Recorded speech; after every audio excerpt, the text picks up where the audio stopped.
इस समय मेरे साथ मौजूद है सीआरपीएफ के जवान मुनीर चौधरी।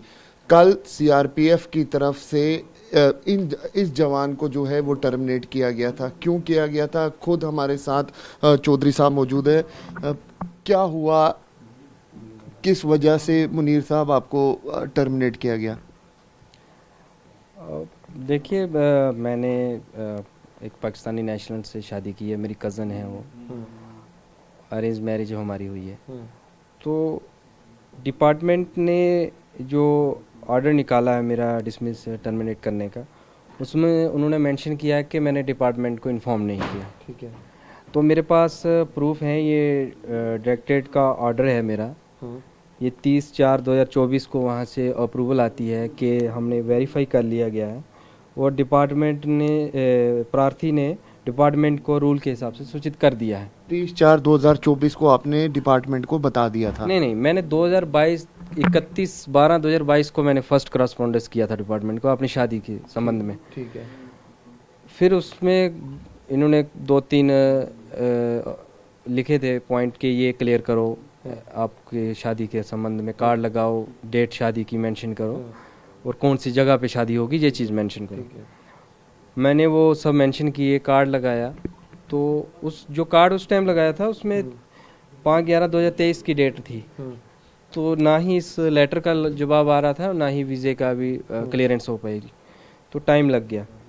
तो 30/4/2024 को 30 अप्रैल को ये डिपार्टमेंट की तरफ से दिल्ली से आता है, डीजी ऑफिस से, कि मैं गवर्नमेंट को जो है सूचित करना होता है रूल के हिसाब से।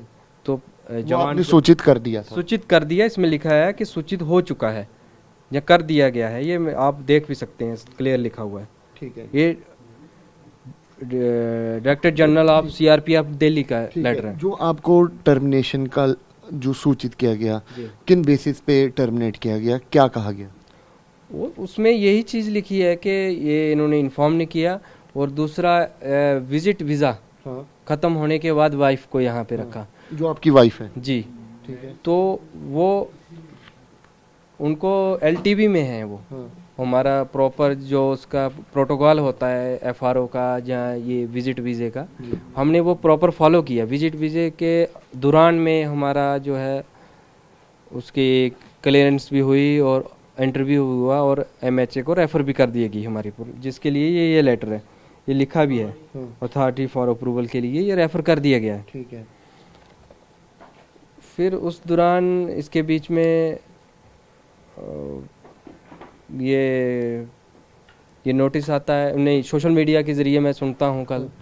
तो मैंने बात करने की भी कोशिश की, तो बात मेरी हो नहीं पाई। इतनी देर में डिपार्टमेंट के कुछ लोग जो है हमारे घर में आए और मुझे एक लेटर रिसीव करवाया। तो मैंने जब उसके बाद में उसको पढ़ा, तो उसमें ये रीज़न, और उस लेटर में ही डिपार्टमेंट ये भी मेंशन करता है कि इन्होंने निकाह के लिए इन्फॉर्म किया। तो निकाह ही शादी होती है हमारे मुस्लिम में, निकाह ही शादी होती है। आपकी शादी कब हुई थी और आप कहाँ पोस्टेड थे? उस समय मैं 72 बटालियन में पोस्टेड था, और 24 मई 2024 को मेरी शादी यहाँ जम्मू में हुई, वीडियो कॉन्फ्रेंस के जरिए। पहलगाम आतंकी हमले के बाद सरकार की तरफ से एडवाइजरी आई, जितने भी पाकिस्तानी नेशनल जो वहाँ के रहने वाले हैं उनको वापस भेजा जाएगा। हमने तस्वीरें भी देखी कि जब आपकी वाइफ को वापस भेजे जा रहा था, फिर उसके बाद ऐसा क्या हुआ कि आपको टर्मिनेट किया गया? नहीं, मेरी समझ से बाहर है ये। मेरी वाइफ को भी भेजा जा रहा था। जो सरकार की डेडलाइन आई है, जो ऑर्डर आया है, उसमें क्लियर लिखा हुआ है कि एलटीवी पे ये लागू नहीं होता। ठीक है। और नए एलटीवी भी इशू किए जाएंगे सरकार की तरफ से। ठीक है। और हम एलटीवी में ही अभी स्टे कर रहे थे। ठीक है।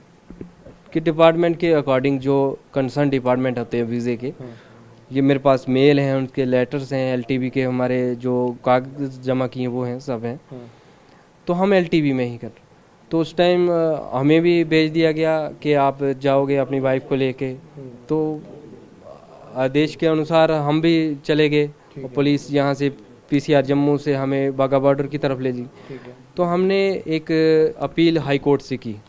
उसमें हमने ये दर्शाया कि हाँ, गवर्नमेंट ऑफ इंडिया का ये ऑर्डर है, गवर्नमेंट ऑफ इंडिया ने ये डेडलाइन जारी की है और हम इस कैटेगरी में फॉल करते हैं एलटीवी में, और ये हमारे कागजात हैं। हाई कोर्ट ने उस बात को सुना, हमारे एडवोकेट अंकुर शर्मा जी ने उस बात को वहाँ रखा और कोर्ट ने इस चीज़ को माना, तो उन्होंने वहाँ एग्जिट करने से इंडिया से रोका और वापस घर लाया। तो अभी उन सब की प्रक्रिया चल ही रही थी, तो अचानक सीआरपीएफ की तरफ से ये मुझे सर्विस से ऐसे करना, तो मैं इस चीज़ से थोड़ा हैरान हूँ और दुखी हूँ। मैं प्राइम मिनिस्टर और होम मिनिस्टर साहब से इस चीज़ की अपील करता हूँ कि मेरे साथ आपको क्या कहा गया, क्या वायलेशन आपके जो आपको लेटर रिसीव करवाई गई, क्या वायलेशन बताई गई, क्या वायलेशन उसमें मेन वायलेशन यही है कि जवान ने इन्फॉर्म नहीं किया, तो इन्फॉर्म आपके सामने है। एक शादी वाला जी। दूसरा बता रहे हैं कि विजिट वीज़ा ख़त्म होने के बाद गए क्यों नहीं, वो तो एलटीवी में है। एलटीवी विजिट वीज़ा जो आपकी वाइफ का है वो ख़त्म होने के बाद फिर वो यहाँ पे क्यों रुकी उसके लिए, जी, वो भी मेंशन किया हुआ उसमें। अच्छा। तो उसमें तो हमारे पास हाई कोर्ट ने उस चीज़ को माना है कि ये एलटीवी में है, ठीक है, और हमारे पास उसके तमाम डॉक्यूमेंट्स भी हैं। इस समय आप कहाँ पोस्टेड थे? मैं मध्य प्रदेश भोपाल 41 बटालियन सीआरपीएफ में। अब आप क्या चाहते हैं? मैं अपील करना चाहता हूँ होम मिनिस्टर साहब से, प्राइम मिनिस्टर साहब से, कि ये जब मैं प्रॉपर एक जो भी फॉर्मेलिटीज़ होती हैं, डॉक्यूमेंटेशन होती है, मैंने पूरी प्रॉपर फॉलो की हैं, तो मुझे सर्विस से बर्खास्त ऐसे क्यों किया गया? और मेरी वाइफ का भी एलटीवी होम मिनिस्ट्री में है, उसे भी अप्रूवल मिलना चाहिए। और मैं ये अपील करना चाहता हूँ प्राइम मिनिस्टर साहब से, होम मिनिस्टर साहब से। पूरे देश में गुस्सा था पहलगाम आतंकी हमले को लेकर, आप खुद जवान रह चुके हैं, क्या कहेंगे उसको ले? जाहिर है आप सोच सकते हैं एक आम पब्लिक कितना गुस्सा कर सकती है, तो एक जवान कितना गुस्सा कर सकता है उस चीज़ के ऊपर। गवर्नमेंट ने जो एक्शन लिया, इनिशिएटिव लिया, सराहनीय है, अच्छा है। तो अचानक दुख है उस बात का, एक निर्दोष लोगों की जान ली है, उस चीज़ का दुख तो है। तो मैं तो चाहता हूँ जो लोग ऐसी हरकतें करते हैं उनको सज़ा फिर सज़ा के तौर पे होनी चाहिए, जैसे सज़ा कहते हैं, पर लेकिन मेरा क्या कसूर इसमें? तो ये देखिए, ये है मुनीर अहमद जो अपनी बात रख रहे हैं, साफ तौर पे कह रहे हैं कि जितने भी प्रोसेस थे वो हमने फॉलो किए हैं, लेकिन उसके बावजूद हमें सर्विस से टर्मिनेट किया गया है। गृह मंत्री और प्रधानमंत्री से अपील कर रहे हैं कि मुझे एक बार फिर बहाल किया जाए। कैमरा पर्सन अनुदीप शर्मा के साथ अंकित भट्ट, TV9 भारतवर्ष के लिए।